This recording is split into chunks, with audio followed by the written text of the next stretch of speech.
by the commitment shown by Manushi Chiller, Miss World 2017. We're sorry that she's busy today, but she is here in heart and soul with us. And we did an incredible campaign, and you've seen the journey. And we want to thank her especially. And she will continue to work with this campaign and take this forward. This is a commitment made by the Miss World organization on a project that is carried on for years and years with the Miss World every year, which is Beauty with a Purpose campaign. And again, this is a delight to us. And I would now like to welcome, another beautiful soul in our midst, Miss World 2018, Vanessa Ponce de Leon. I said it right.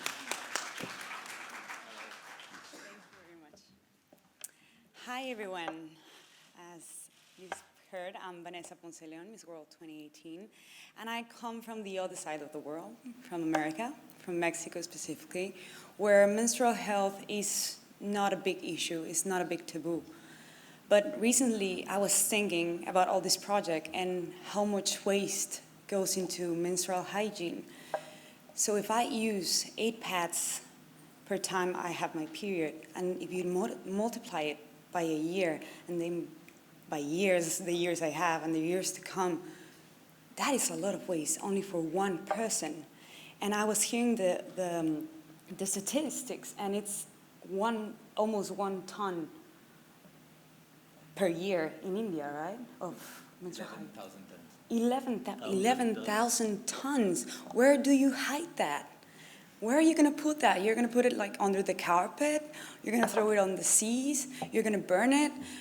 All the ways we have to dispose of this is going to hurt, of course, the air, the land, or the water. And that is not at all good. Not for now, not for the years to come, not for the generations to come. And now we have an option. Now we have options, and that's what we have to get the message out and get people to know that we have this amazing option that you have created that we're all so proud of. And the things that really amaze me about this is, of course, the environmental benefits that comes with it. First of all, I learned the difference between biodegradable and compostable today. That was very good. And the difference is that biodegradable, it can still harm the earth, and it can decompose in 5 years or 500 years, and it still harms. And compostable means that it can be used later as fertilizer to earth, and instead of becoming a harm to the entire earth, it becomes a benefit to it. So that's one of the things that I'm really excited about. The second thing is that it's creating work for women to live a very more dignified life, because they are working in some things that really give them a very small pay, and now they can live a better life with better salaries and just helping their communities. That's the other thing I really love about your product. And the third thing is what we were talking before, is that what we want to call human social responsibility. Beyond having corporate social responsibility, we're all humans, and we all come here to this earth to help each other. And that's human social responsibility. And that's the true essence of Miss World organization, and that's why we are here. So we're very proud to be in a great team with amazing people, and following Manushi's steps, I'll be here this year, following her steps. Very grateful to be here, very proud of this amazing project, and very happy to represent Miss World organization. Thank you all.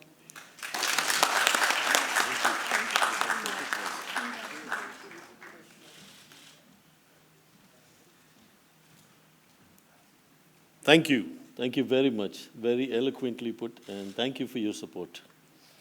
I wouldn't get into a description of the product right now because we need to keep moving, and we'll come to it later.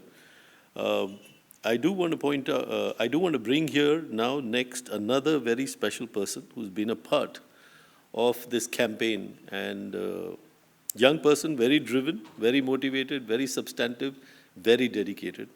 And I'd like to welcome here Tanya Mahajan, who is a part of the Menstrual Health Alliance in India, and that's a public health research organization. And it's mentioned here, if you see, MHAI. And the reason that you see FICCI, I just want to explain to you, is the Federation of Indian Chambers of Commerce and Industry, is a leading apex industry chamber that has nurtured social enterprises like Jaideep's and given them the first grants and the ability to get out there in the market with commercial products and support this whole cause. So, Tanya, you take it from here.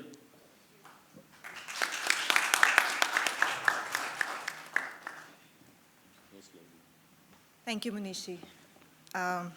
So, thank you for giving us this platform as part of MHAI with the product launch to talk a little bit more about what menstrual health and hygiene really means.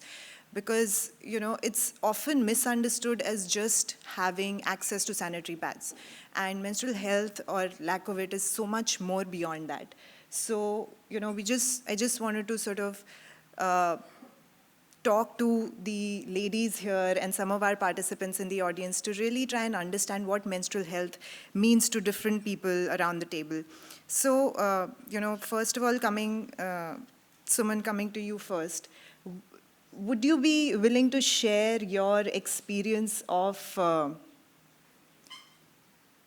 would you be willing to share your experience of the onset of menarche, which is basically your first period story? I know it's a very personal thing, but it helps people connect with what are the issues that girls and women face when they really enter into this whole different aspect of their lives, which is basically the starting of their reproductive health journey.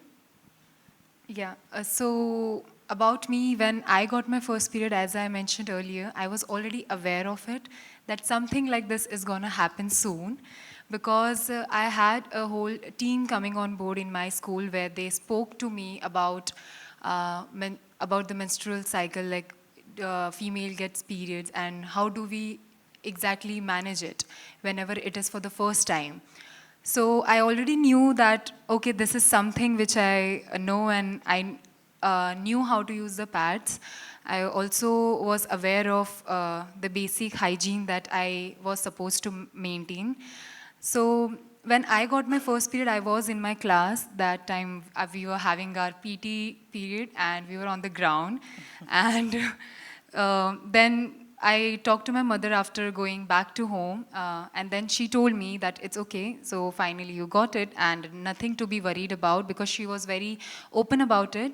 But then she used to hide the pads from the family because she was like, okay, we know we are open about it, but then still we should not let it open and let it be anywhere in the place. You should hide it from your brothers or father.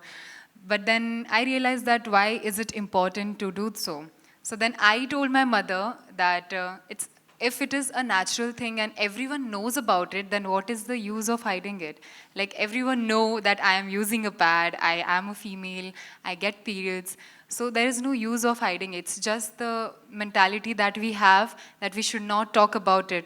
So I broke that mentality in my family, and even now my mother and my entire family, we all are very familiar with it. We all know that how important it is to spread awareness about it. And we are very much okay to talk about it, that, okay, I've got my periods, I'm not feeling well, I'm not going to go out, I'm not going to do this.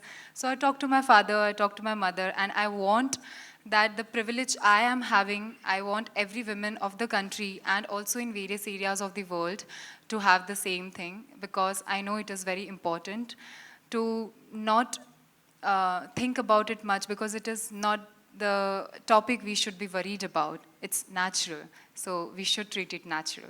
Thank you.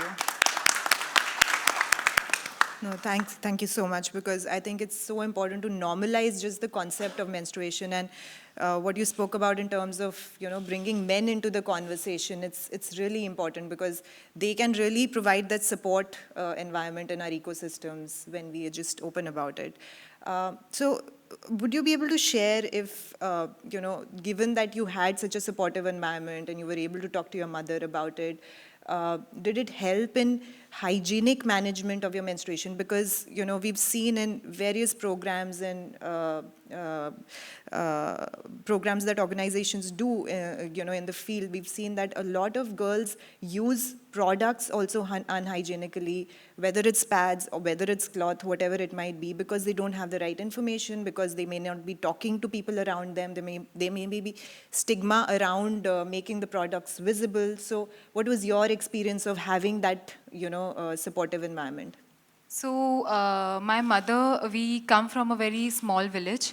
So, even she was not having a clear mind about how to use it. So, she first told me to use a cloth, but then I already knew that there is a pad which is in existence and we should be using it. So, I started using a pad and I suggested my mother also to use that. So, that is how she changed from cloth to pad, because we weren't having a proper knowledge, because I was the one who got my periods and I made her use pads. So I had to Google, I had to search for videos that how do I exactly manage it so that I maintain my hygiene properly. So then I got to know that there is written that a particular pad should be used for a particular hours, and which is very important because we might not get time. Sometimes we have a hectic schedule or whatever it is, because of which we might not change our pads and leave it over there, which is harmful for our body. So it should not happen. So I started researching about it on my own. And I also helped my mother to know about it so that she is aware of it and even she do not cause any problem to her health. So this is how I started searching about it, because no one was there to tell me and I had very basic information. So I did it on my own. But then now because I'm having the knowledge about it, I would love to spread it all over the world, and to the women who are not aware of it and who actually cannot search about it or know about it. Like, I am educated, so I know where to go and how to approach to this particular situation. But not everyone has this privilege. So being at this position, I would love to spread the awareness about it. And that's, yeah. No, yeah, in the internet has definitely been the harbinger of freedom for a lot of us through information. But yeah, I wasn't that brave even to Google stuff at that time. Vanessa, coming to you, would you like to share your experience of menstruation and how you tackled it when you were younger? Sorry. Well, it's the first time I talk about this, but it's good that we start doing it. So I currently don't use pads. I use the cup, and I change it because we have that option in Mexico. I had a very hard time with pads or tampons, but fortunately enough, we have the option of the cup. And while I was trying to transition into that, I started looking at my friends, and we were doing lots of research, because suddenly so much information came out of nowhere. Why are pads bad? Why do they have? What chemicals are in them? Mm-hmm. And as I was looking at the list of chemicals that they use to make them, I was like, am I putting all this into my body? How many pads I use a year? This is gonna cost me something long term. Right. Something's gonna happen long term. So that was the first reason that I transitioned to a cup, and I'm very glad I did. I know it's very good for the environment as well. It's as we said before, they're not against each other. They're helping the same cause, which is to make a better world. And that was my experience. Now I'm very happy with it. And I want to bring this product to Mexico because people need to know there are options. Yeah. Great. I think that's an important point. Girls and women have the right to information about the options available to them. And so, this concept of informed choice that we bring in family planning, it is also applicable to menstrual health. We need to have options available, information as well as access to products. And this is one such option, and cups are another option. And cloth is another option, which if used hygienically is also, equally okay.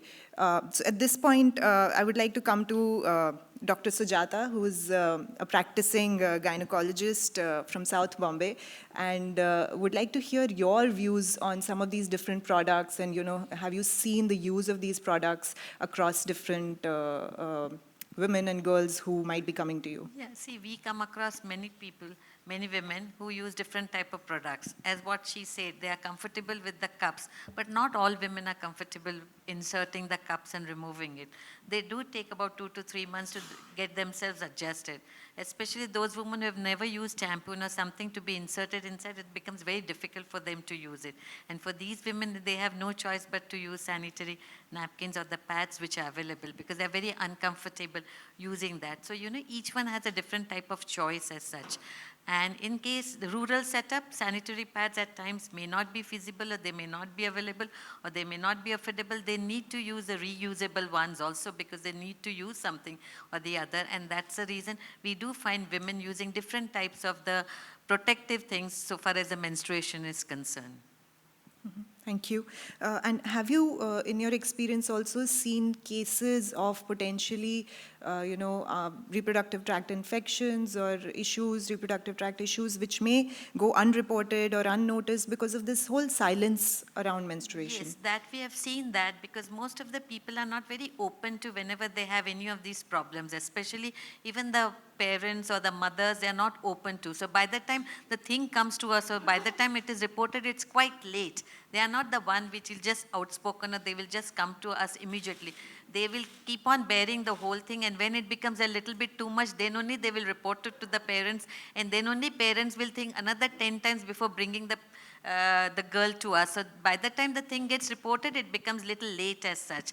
Second thing about menstrual hygiene also needs to be kept in mind, and they need to be taught about menstrual hygiene, how often to change the pads if they're using sanitary pads, how often to change the reusable ones, and how to clean the reusable ones. Because if the pads are not changed properly, then there are more chances of infection, not only the area or the skin area over that this thing, but even the vaginal infection, there could be a chances of infection, and that brings about more and more of an irritation, and that brings about chances of not only the vaginal infection, but even lower urinary tract infection, because urinary tract is very close to the vaginal opening. And that is the reason reporting any of these things is very important so far as the young adolescent girls are concerned, and to bring about awareness and to sensitize them that these are the problems which can occur, and it is better that you report it. Even if they can't report it to the parents, they can always report it to the teachers, and bring it to our notice. So that's what we have been sensitizing even the teachers as such whenever the girls are in school as such. Sure, yeah. All stakeholders. Anyone they can approach, nothing like it, and they should be brought to us as early as possible, so that whatever it is, it can be taken care of immediately as such. Right, right. Thank you so much, Dr. Sujata. And a lot of these spread of, reproductive tract infections or unhygienic practices are also propagated by lack of access to proper sanitation facilities. So even if a toilet might be available, a girl, a woman may not have the option to use it during her menstruation, or may not have the appropriate infrastructure in it, water, etc. So one such case is also, girls and women in the arena of sports. We have someone here in the audience, Dr. Manav, who is from the Indian Olympian Association, who would be able to shed some light on what, female sports persons go through during this process. Thanks, Natasha. I think, hello everyone. This is an extremely important topic. I'm an Olympian and a doctor. And for me, this is an important issue, because we sit on the Mission Olympic cell of the Prime Minister, and our duty is to get India ahead in sports. And our primary aim is active lifestyle and healthcare in, youth, which is basically the key message for sports. And what we see is there's a big issue of menstrual health in rural India in young athletes.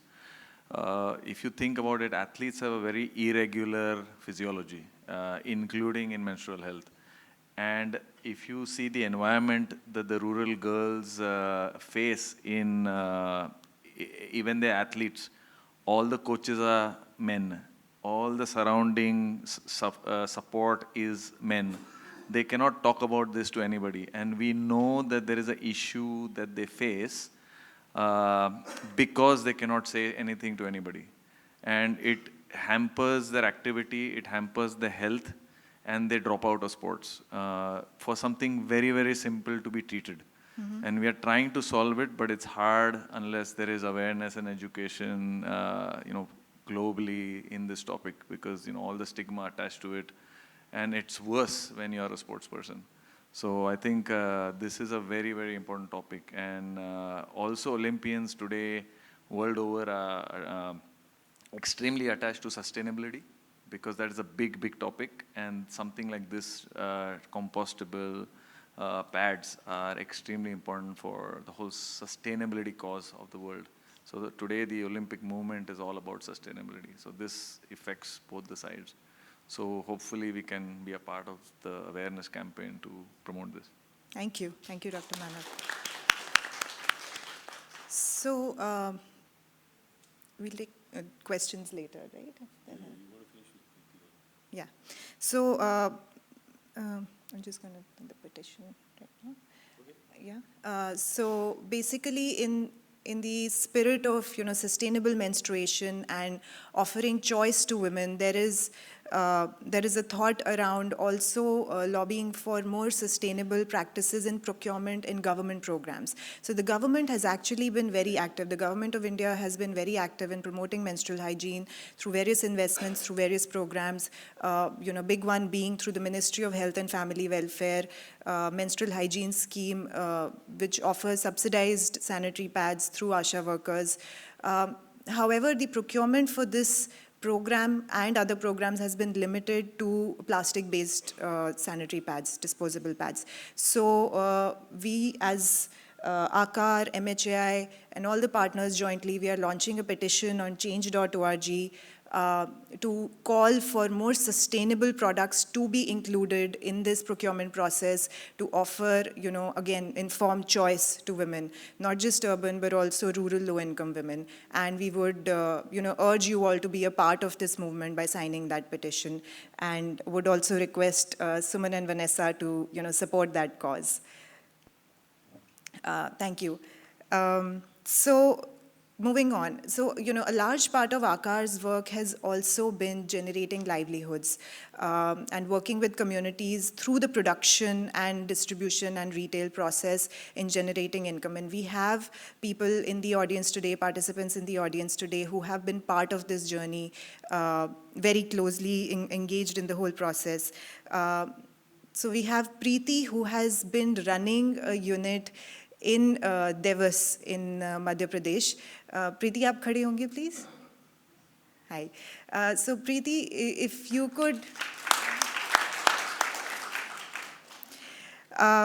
could share with us, what have been some of the driving factors, और मैं हिंदी में भी बोल देती हूँ, कि आपको ये काम करने के लिए किस तरह से प्रोत्साहन मिला? What are some of the driving factors, motivating factors, जिसकी वजह से आप इस बिजनेस में आए, सैनिटरी पैड प्रोडक्शन और डिस्ट्रीब्यूशन के? मैम, आकार से जुड़ना मेरे लिए एक सपना सच होने जैसा है। पहले तो मैं ये बोल दूँ, सैनिटरी पैड और मासिक धर्म जो हम लोग बोलते हैं, ये एक्चुअल में इतना बड़ा इशू है। जब हम गांव में जाते हैं, हम औरतों के बीच में, मैं रहती हूँ, सोशल वर्क करती हूँ मैं एक तरह से, तो इतनी